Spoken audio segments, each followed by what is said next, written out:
मेळाव्यासाठी उपस्थित असलेले महाराष्ट्र राज्याचे मंत्री तथा सिंधुदुर्ग जिल्ह्याचे पालकमंत्री माननीय नामदार नितेशजी राणेसाहेब, उपस्थित प्रशालेचे अध्यक्ष, पंचक्रोशी शिक्षण प्रसारक मंडळाचे अध्यक्ष, उपस्थित सर्व मान्यवर,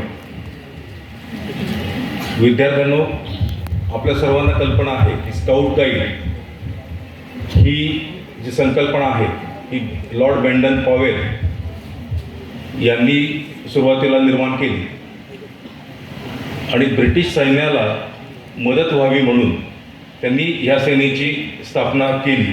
परंतु ह्यामधून त्यांचा जो एक मुख्य असा उद्देश होता आणि तो म्हणजे स्वयंशिस्तीचा.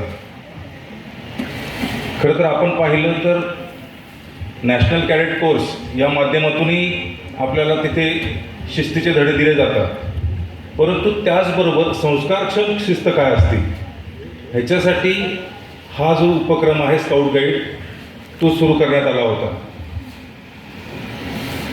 मला आठवते की माझ्या शालेय जीवनामध्ये सुद्धा मी काही दिवस स्काउट गाईडचा मेंबर होतो, परंतु दुर्दैवानं माझ्या शाळेमध्ये ही योजना पुढे सुरू झाली नाही आणि त्यामुळे मग आम्हाला दुसऱ्या जी विंग होती त्या विंगमध्ये आम्हाला जावं लागलं. आमच्या शाळेमध्ये 4 विंग होत्या. खरं तर एक समाजकार्य होतं, एक रोड साईड पेट्रोलिंग RSP होतं, NCC होतं आणि स्काउट गाईड होतं. पण नंतर स्काउट गाईड बंद झालं.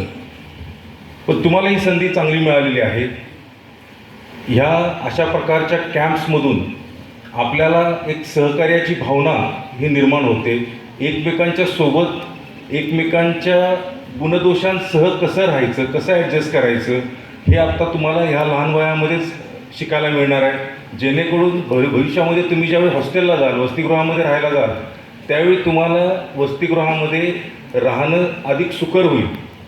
त्याचबरोबर इथं ज्या काय आपल्याला स्वतः गोष्टी कराव्या लागतात. घरी असताना कसं आहे की तुमचा लाड चालतो, आई मला हे करून दे, वडिलांनी असं करावं तसं करावं. परंतु या ठिकाणी तुम्ही आता स्वतंत्रपणे 3 दिवस थांबणार आहात. कब बुलबुल उद्या यायचे ते 2 दिवस थांबणार आहेत आणि मग तुमच्या सगळ्यांच्यामध्ये एक प्रकारचं जे काही बंध निर्माण होणार आहे ते बंध कायमस्वरूपी होणार आहे. कारण इथं केवळ आपण ह्या प्रशालेतले विद्यार्थी नाही आहेत, तुम्ही संपूर्ण जिल्ह्यामधल्या वेगवेगळ्या शाळेमधून आलेले विद्यार्थी आहात. त्यामुळे तुमची नव्यानं एकमेकांची ओळख होणार आहे. नेहमीचे तुमचे मैत्रिणी ज्या काय वर्गामधल्या आहेत, शाळेमधल्या आहेत त्या तर आहेत, पण त्याच्याबरोबरच आता एक नव्यानं तुम्हाला आणखीन एक दालन जे आहे हे उघडल्या जाणार आहे मैत्रीचं आणि ते तुम्ही अधिक वृद्धिंगत करावं. याच्यामधून भविष्यामध्ये अधिक चांगले सुजाण नागरिक घडावे ही जी काही शासनाची अपेक्षा आहे ती निश्चितच आपण पूर्ण कराल आणि त्याकरता सर्व शिक्षक वृंद आणि इतर वृंद जो आहे शिक्षकेतर तो मेहनत घेईल अशी मी मंत्री महोदयांना खात्री देतो आणि या ठिकाणी थांबतो. नमस्कार.